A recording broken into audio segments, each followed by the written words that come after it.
Night थी, उसमें एक मर्डर हुआ था। श्याम सिंह चौहान नाम है व्यक्ति का, जिसका मर्डर हुआ था उस दिन। उसको गले पे चाकू से वार करके मारा गया था।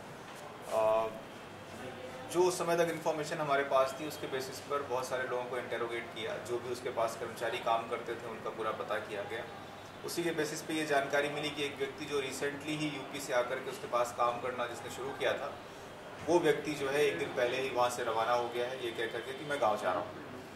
उसको फॉलो किया गया, उसके बारे में पूरी जानकारियाँ पता की गई, तो ये पता चला कि वो व्यक्ति पहले ही आपराधिक प्रकृति का है और पहले से 2 मुकदमे उसके ऊपर लगे हुए हैं, उनमें वो गिरफ्तार हो चुका है।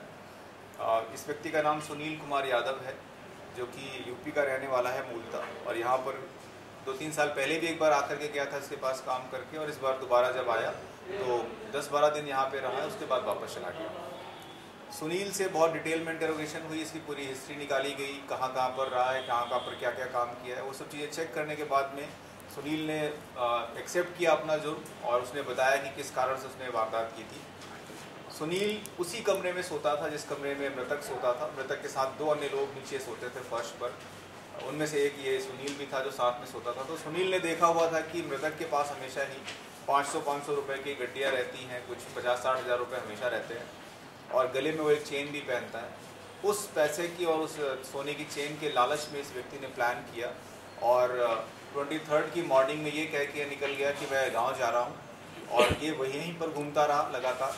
और रात में जब इसको समय मिला, इसने आकर के ये वारदात को अंजाम दिया, लेकिन इसको पैसे नहीं मिल पाए क्योंकि आहट हो गई। वो जो मृतक था, वार होने के बाद भी वो उठकर बैठ गया, तो ये डर करके भाग गया और घटना को अंजाम दे करके वापस यूपी चला गया।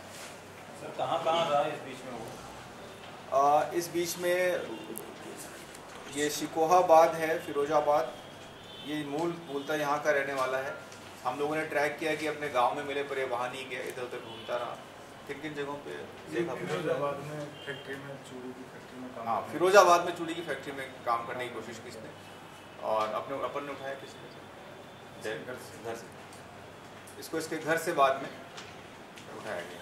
चाकू बरामद हो गया? हाँ गला रहता है। बिल्कुल, इससे सारी जानकारी मिल गई, जो इसने पहन रखे थे कपड़े वो, और जो चाकू इसने इस्तेमाल किया था उसकी जानकारी हमारे पास आ चुकी है। कोई आपराधिक मुकदमे? इसके ऊपर 2 मुकदमे हैं। एक मुकदमा तो 376 का पोक्सो एक्ट का है, यानी कि नाबालिग बच्चे के साथ दुष्कर्म का, और एक मुकदमा है जो गैंगस्टर एक्ट होता है यूपी में, उसमें उसके खिलाफ दर्ज किया गया था। सर दोनों यूपी में हैं इसके? हाँ, यूपी में ही दोनों क्राइम है, क्योंकि ये यहाँ कभी रहा नहीं। 2-3 साल पहले आया था कुछ दिन काम करने के लिए, और दोबारा अभी 10 दिन के लिए आया था। यूपी का ही रहने वाला है, और बहुत ज़्यादा उम्र भी नहीं है, लेकिन इस छोटी सी उम्र में भी इसने काफ़ी क्राइम कर दी। ठेकेदार के संपर्क में कैसे आया? जब पिछली बार आया था तब से इसकी थोड़ी बहुत जान पहचान थी, और इसे उम्मीद थी कि मुझे यहाँ काम मिल जाएगा, तो इसने यहाँ फिर से संपर्क करके काम लेने की कोशिश की, और इसका काम बन गया। ठेकेदार है, इस तरह से लोग जो आते हैं उनको काम देने की कोशिश करता है, तो उसी क्रम में उसने इसको भी काम दिया। ठीक है। हाँ, मुकदमा उसी दिन दर्ज हो गया था। हाँ,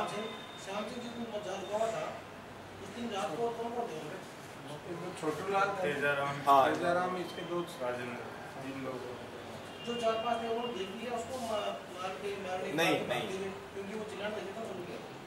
नहीं, वो चिल्ला नहीं पाया। जैसे कि आप जानते हैं, गला कटने से आवाज़ नहीं निकल पाती, घूम घूम की आवाज़ कुछ निकली, और वो जैसे ही झटके से उठा ये भाग गया वहाँ से। और रात का समय था, तो किसी ने भी इसको देखा नहीं था उस समय, और सभी को अंदाज़ा ज़रूर था कुछ कुछ। उसके बेसिस पर हमें क्लूज़ मिले, तो उसके बाद ये व्यक्ति ट्रैक किया गया। सर ठेकेदार की पत्नी से कोई संबंध बताया जा रहा है? नहीं, ऐसा कुछ भी नहीं बताया जा रहा। इस व्यक्ति का यूपी में एक महिला है, उसके साथ अवैध संबंध जरूर है। यहाँ पर क्योंकि ये रहा नहीं, इसलिए संबंधों की बात नहीं है, यहाँ पर कोई संबंध की बात नहीं है। एज ग्रुप भी बहुत अलग है, ठेकेदार 55 के आसपास है। इसके अपने ही गांव में इसके संबंध हैं, और इसने उन संबंधों के कारण कुछ जो खर्चे इसके ज़्यादा हो रखे थे, उसके कारण इसने वारदात की है, जैसा इसका कहना है। हालांकि और भी रीज़न हो सकते हैं, लालची व्यक्ति कई कारणों से कर सकता है, पर वो संबंध एक कारण हो सकते हैं, क्योंकि उस महिला पर भी पैसे खर्च करता होगा। ठीक है सर, थैंक यू।